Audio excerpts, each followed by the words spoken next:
ಇಂದಿನ ಡೀಪ್ ಡೈವ್ಗೆ ಸ್ವಾಗತ. ನಮ್ಮ ಕೈಲಿ ಸೆಪ್ಟೆಂಬರ್ 17, 2025ರ ಕೆಲವು ಪ್ರಮುಖ ಘಟನೆಗಳ ಮೂಲಗಳಿವೆ.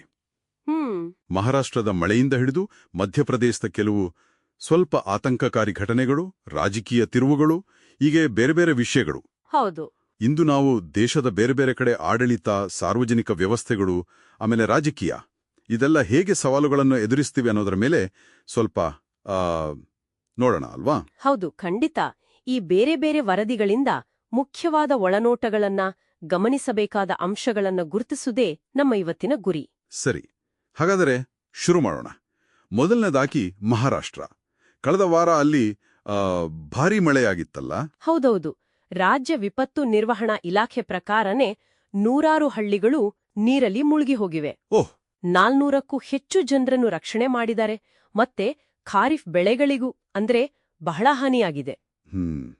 ಆಡಳಿತದ ಕಡೆಯಿಂದ ಏನು ಸ್ಪಂದನೆ, ಏನಾದ್ರು? ಉಪಮುಖ್ಯಮಂತ್ರಿ ಅಜಿತ್ ಪವಾರ್ ಅವರು ದಸರಾ ಹಬ್ಬದೊಳಗೆ ರೈತರ ಖಾತೆಗಳಿಗೆ ನೇರವಾಗಿ ಪರಿಹಾರ ಕೊಡ್ತೀವಿ ಅಂತ ಹೇಳಿದ್ದಾರೆ.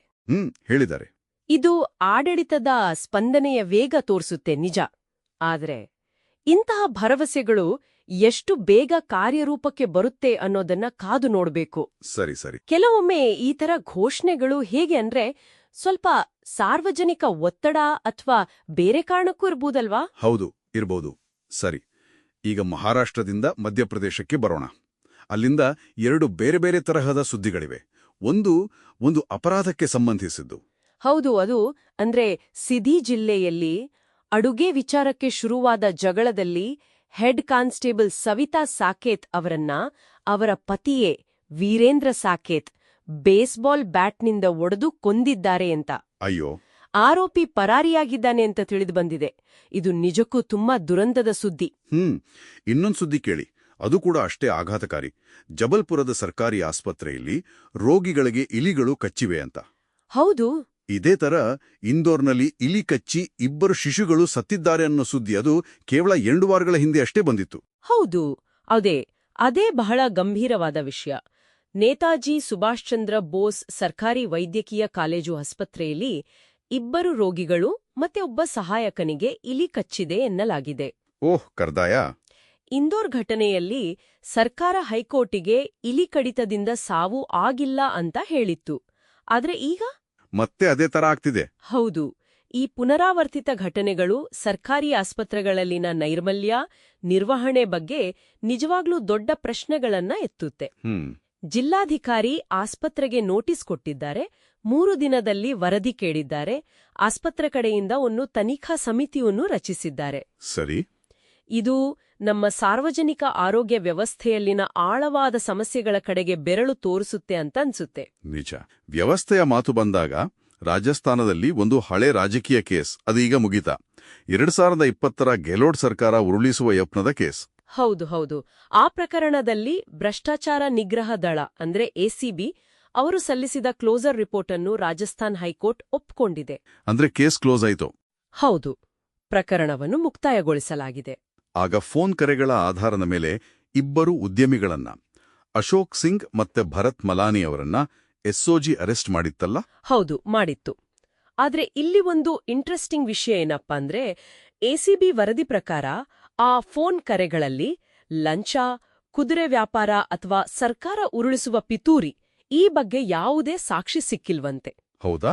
ಬದಲಿಗೆ ಅಂದಿನ ಸಿಎಂ ಗೆಹ್ಲೋಟ್ ಮತ್ತು ಡಿಸಿಎಂ ಸಚಿನ್ ಪೈಲಟ್ ನಡುವಿನ ಭಿನ್ನಾಭಿಪ್ರಾಯ, ಕೋವಿಡ್, ಚೀನಾ, ಪಾಕಿಸ್ತಾನ ಈ ತರದ ಬೇರೆ ವಿಷಯಗಳ ಬಗ್ಗೆ ಮಾತುಕತೆ ನಡೆದಿದೆ ಅಂತ ವರದಿ ಹೇಳುತ್ತೆ. ಇದು 2020ರ ರಾಜಕೀಯ ಬಿಕ್ಕಟ್ಟಿನ ದಿನಗಳನ್ನು ನೆನಪಿಸುತ್ತಲ್ವಾ? ಖಂಡಿತ. ಮತ್ತೆ ರಾಜಕೀಯ ಆರೋಪಗಳು ನ್ಯಾಯಾಂಗದ ಪರಿಶೀಲನೆಯಲ್ಲಿ ಹೇಗೆ ನಿಲ್ಲಬಹುದು ಅಥವಾ ನಿಲ್ಲದಿರಬಹುದು ಅನ್ನೋದಕ್ಕೆ ಇದೊಂದು ಉದಾಹರಣೆಯಾಯಿತು. ಸರಿ, ಇನ್ನೊಂದು ನ್ಯಾಯಾಲಯದ ವಿಚಾರಕ್ಕೆ ಬರೋಣ. ಮಾಲೆಗಾಂವ್ ಸ್ಫೋಟ ಪ್ರಕರಣ. ಮಾಲೆಗಾಂವ್ 2008ರ ಆ ಸ್ಫೋಟ ಪ್ರಕರಣದಲ್ಲಿ ಆರೋಪಿಗಳಾಗಿದ್ದ ಮಾಜಿ ಬಿಜೆಪಿ ಸಂಸದೆ ಪ್ರಜ್ಞಾ ಸಿಂಗ್ ಠಾಕೂರ್, ಲೆಫ್ಟಿನೆಂಟ್ ಕರ್ನಲ್ ಪ್ರಸಾದ್ ಪುರೋಹಿತ್ ಇವರೆಲ್ಲ ಸೇರಿದಂತೆ ಹಲವರನ್ನು ಖುಲಾಸೆಗೊಳಿಸಲಾಗಿತ್ತು. ಹೌದು. ಅದನ್ನ ಪ್ರಶ್ನಿಸಿ ಸ್ಫೋಟದಲ್ಲಿ ಮಡಿದವರ ಸಂಬಂಧಿಕರು ಬಾಂಬೆ ಹೈಕೋರ್ಟ್ನಲ್ಲಿ ಮೇಲ್ಮನವಿ ಸಲ್ಲಿಸಿದ್ದಾರೆ. ಅದರ ವಿಚಾರಣೆ ಈಗ ನಡೀತಿದೆ. ಕೋರ್ಟ್ ಕಡೆಯಿಂದ ಏನಾದರೂ ಪ್ರತಿಕ್ರಿಯೆ ಬಂದಿದೆಯಾ? ಹೌದು, ನ್ಯಾಯಾಲಯ ಒಂದು ಮುಖ್ಯವಾದ ಮಾತು ಹೇಳಿದೆ. ಇದು ಎಲ್ಲರಿಗೂ ಮುಕ್ತ ಆಹ್ವಾನವಲ್ಲ ಅಂತ. ಓ, ಅಂದ್ರೆ ಅರ್ಜಿದಾರರು ತಮ್ಮ ಲೋಕಸ್ಟ್ಯಾಂಡಿಯನ್ನು ಸಾಬೀತುಪಡಿಸಬೇಕು ಅಂತ ಕೇಳಿದೆ. ಲೋಕಸ್ ಸ್ಟ್ಯಾಂಡಿ ಅಂದ್ರೆ ಈ ಪ್ರಕರಣದಲ್ಲಿ ಮೇಲ್ಮನವಿ ಸಲ್ಲಿಸಲು ಅವರಿಗೆ ನಿಜವಾಗಿಯೂ ಕಾನೂನುಬದ್ಧವಾದ ಅರ್ಹತೆ ಅಥವಾ ಸಂಬಂಧ ಇದೆಯಾ ಅಂತ ತೋರಿಸ್ಬೇಕು. ಸುಮ್ನೆ ಯಾರು ಬೇಕಾದ್ರೂ ಬಂದು ಕೇಸ್ ಹಾಕೋ ಹಾಗಲ್ಲ ಅಂತ. ಸರಿ, ಅರ್ಥವಾಯ್ತು. ಇದು ಕಾನೂನು ಪ್ರಕ್ರಿಯೆಯಲ್ಲಿ ಬಲಿಪಶುಗಳ ಹಕ್ಕುಗಳು ಮತ್ತೆ ನ್ಯಾಯಾಲಯದ ಕಾರ್ಯವಿಧಾನಗಳ ನಡುವೆ ಇರುವ ಒಂದು ಸೂಕ್ಷ್ಮ ಗೆರೆಯನ್ನು ತೋರಿಸುತ್ತೆ. ಈಗ ಸ್ವಲ್ಪ ಈಶಾನ್ಯದ ಕಡೆ ನೋಡೋಣ. ಮೇಘಾಲಯ, ಅಲ್ಲಿ ಕ್ಯಾಬಿನೆಟ್ನಲ್ಲಿ ಬದಲಾವಣೆಗಳಾಗಿವೆ ಅಂತ ಸುದ್ದಿ. ಹೌದು, ಮುಖ್ಯಮಂತ್ರಿ ಕಾನ್ರಾಡ್ ಕೆ ಸಂಗ್ಮಾ ತಮ್ಮ ಸಮ್ಮಿಶ್ರ ಸರ್ಕಾರದಲ್ಲಿ ಕ್ಯಾಬಿನೆಟ್ ಪುನರಾಚನೆ ಮಾಡಿದ್ದಾರೆ. ಎಷ್ಟು ಜನ ಹೊಸಬರು?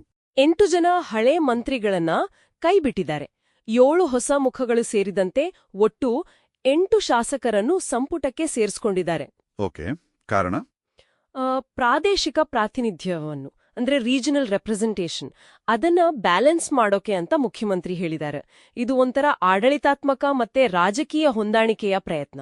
ಸರಿ, ಕೊನೆಯದಾಗಿ ದಕ್ಷಿಣಕ್ಕೆ ಬರೋಣ. ತಮಿಳುನಾಡು, ಅಲ್ಲಿನ ರಾಜಕೀಯದಲ್ಲಿ ಕೆಲವು ಚಟುವಟಿಕೆಗಳು ನಡೀತಿವಲ್ವಾ? ಎಐಎಡಿಎಂಕೆ ನಾಯಕರು ದೆಹಲಿಯಲ್ಲಿದ್ರು ಅಂತ. ಹೌದು, ಎಐಎಡಿಎಂಕೆ ಪ್ರಧಾನ ಕಾರ್ಯದರ್ಶಿ ಎಡಪ್ಪಾಡಿ ಕೆ ಪಳನಿಸ್ವಾಮಿ ಅವರು ದೆಹಲಿಯಲ್ಲಿ ಉಪರಾಷ್ಟ್ರಪತಿ ಸಿಪಿ ರಾಧಾಕೃಷ್ಣನ್ ಅವರನ್ನ ಭೇಟಿಯಾಗಿದ್ದಾರೆ. ಈ ಭೇಟಿಗೆ ಅದರದ್ದೇ ಆದ ಒಂದು ಸ್ವಲ್ಪ ಹಿನ್ನೆಲೆ ಇದೆ. ಹೌದಾ? ಅದೇನು? ಯಾಕಂದ್ರೆ ಇತ್ತೀಚೆಗೆ ಪಕ್ಷದ ಹಿರಿಯ ನಾಯಕ ಕೆಎ ಸೆಂಗೊಟ್ಟಯ್ಯನ್ ಅವರು ಪಕ್ಷದ ಒಗ್ಗಟ್ಟಿಗೆ ಒಂದು ಗಡುವು ನೀಡಿದ್ರು. ಓ ಹೌದು, ನೆನಪಿದೆ. ಆಮೇಲೆ ಅವರೇ ಬಿಜೆಪಿ ನಾಯಕರಾದ ಅಮಿತ್ ಶಾ ಮತ್ತೆ ನಿರ್ಮಲಾ ಸೀತಾರಾಮನ್ ಅವರನ್ನ ಭೇಟಿಯಾಗಿದ್ದು ಕೂಡ ವರದಿಯಾಗಿತ್ತು. ಹೌದು. ಸೊ ಈಗ ಎಐಎಡಿಎಂಕೆ ಮತ್ತು ಬಿಜೆಪಿ ನಡುವಿನ ಮೈತ್ರಿ ಬಗ್ಗೆ ಸ್ವಲ್ಪ ಪ್ರಶ್ನೆಗಳಿರುವಾಗ ಪಳನಿಸ್ವಾಮಿಯವರೇ ಈ ದೆಹಲಿ ಭೇಟಿ ಸಹಜವಾಗಿಯೇ ಪಕ್ಷದ ಒಳಗಿನ ಸಮೀಕರಣಗಳು, ಮುಂದಿನ ರಾಜಕೀಯ ಹೆಜ್ಜೆಗಳು ಇದರ ಬಗ್ಗೆ ಕುತೂಹಲ ಮೂಡಿಸಿದೆ. ಖಂಡಿತ. ಹಾಗಾದ್ರೆ ಇವತ್ತಿನ ಈ ಡೀಪ್ ಡೈವ್ನಲ್ಲಿ ನಾವು ಮಹಾರಾಷ್ಟ್ರದ ಮಳೆ ಮತ್ತು ಆಡಳಿತದ ಸ್ಪಂದನೆ, ಮಧ್ಯಪ್ರದೇಶದ ಗಂಭೀರ ಅಪರಾಧ ಮತ್ತು ಸಾರ್ವಜನಿಕ ಆರೋಗ್ಯ ವ್ಯವಸ್ಥೆಯ ಆ ಚಿಂತಾಜನಕ ಸ್ಥಿತಿ, ರಾಜಸ್ಥಾನದ ರಾಜಕೀಯ ಆರೋಪಗಳ ಒಂದು ರೀತಿ ನ್ಯಾಯಾಂಗ ಅಂತ್ಯ, ಮಾಲೆಗಾಂವ್ ಪ್ರಕರಣದ ಕಾನೂನು ಹೋರಾಟ, ಮೇಘಾಲಯದ ಆಡಳಿತಾತ್ಮಕ ಬದಲಾವಣೆ ಮತ್ತು ತಮಿಳುನಾಡಿನ ರಾಜಕೀಯ ಚಟುವಟಿಕೆಗಳು ಇಷ್ಟೆಲ್ಲ ನೋಡಿದ್ವಿ. ಹೌದು, ಈ ಎಲ್ಲ ಬೇರೆ ಬೇರೆ ರಾಜ್ಯಗಳ ಬೇರೆ ಬೇರೆ ಕ್ಷೇತ್ರಗಳ ಘಟನೆಗಳನ್ನು ಒಟ್ಟಿಗೆ ಇಟ್ಟು ನೋಡಿದಾಗ ಒಂದು ಆಲೋಚನೆ ಬರುತ್ತೆ. ಏನು?